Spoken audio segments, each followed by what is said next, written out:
Today we need to talk a little bit about cameras because I've got to check out the Sony Burano, the RED V-Raptor X and the Arri Alexa 35. That's the latest and greatest the camera market has to offer. I've got to check them out at the Teltec showroom here in Munich.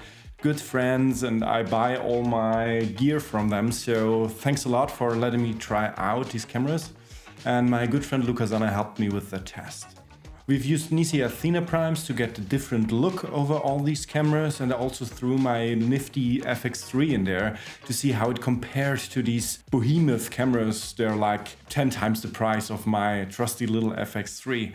And you'd be surprised about the results. I will show them at the end. With this test, I don't want to focus on the image quality of these cameras because all of them have great image quality, and that's a fact. You can't compare them on a level where you say, oh, that falls apart here or there. They're all great. They are different but great. So it comes down to preference.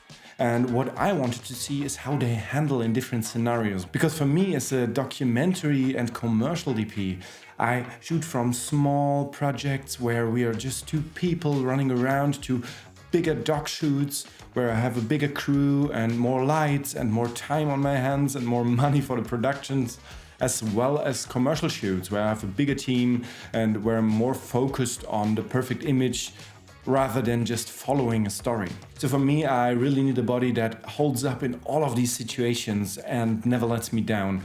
And my perfect goal would be to get one camera that can just do it all.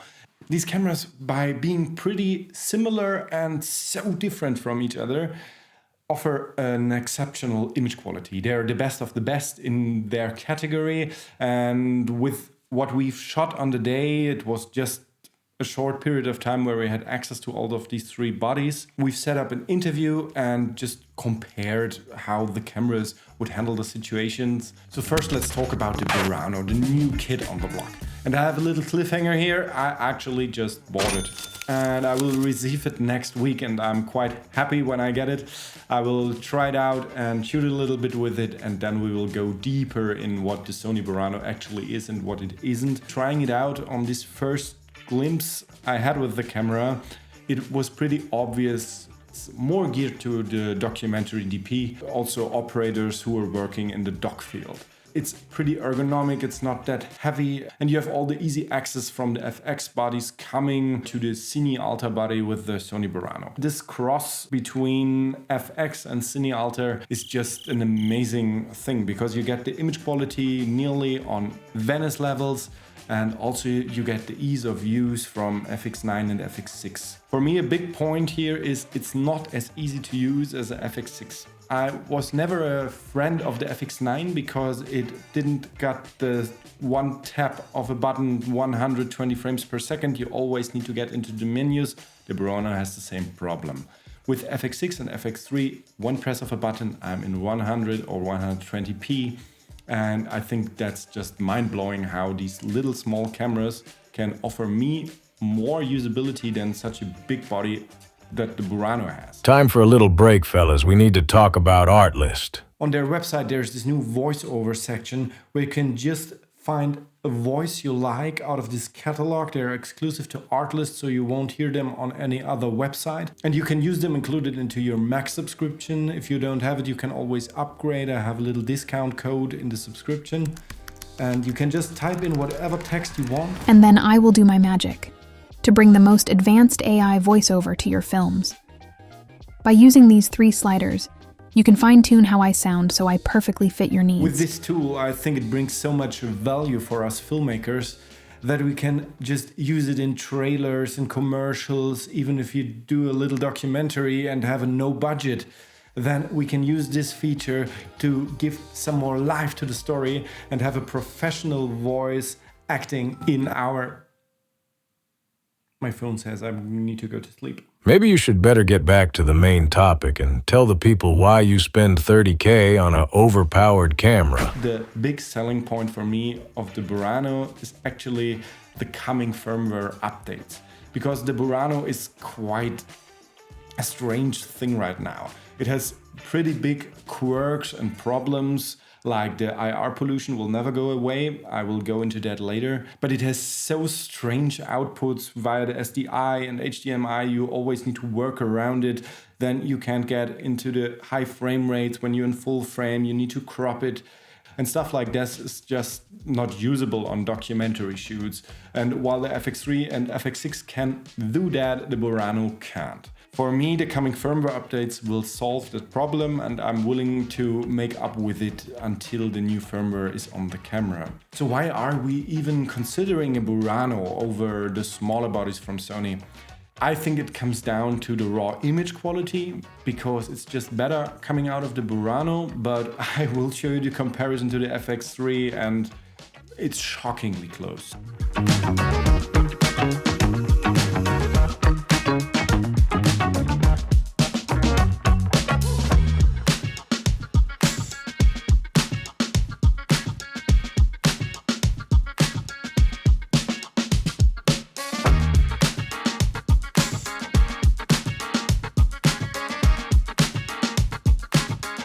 But one reason why the FX3 might look so good could be this one. This is a neutral density filter from K&F Concept, but it's not only that, it's also a 1/4 black diffusion filter.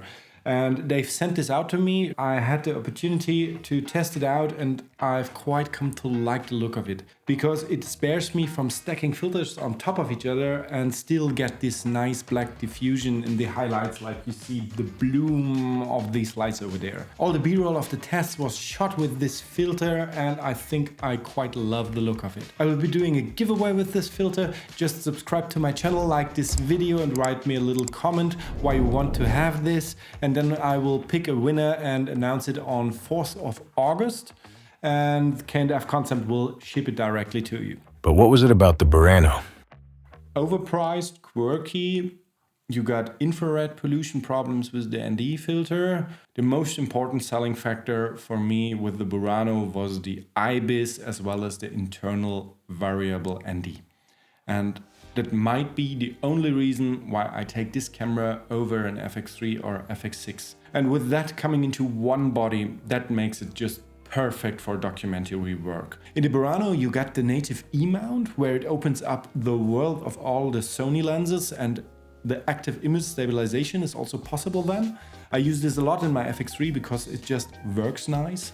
And as well as the autofocus. And the autofocus system in the Sony Burano is the most advanced Sony offers. It has eye tracking, it has animal tracking with all the bells and whistles. And to get this in a cinema grade body with Venice colors, with a nice dock style single operator body, is just amazing. And also the PL mount, you can just screw it over the E mount and then you have all this PL glass available. So that is what's making the Sony Burano such a well-rounded camera.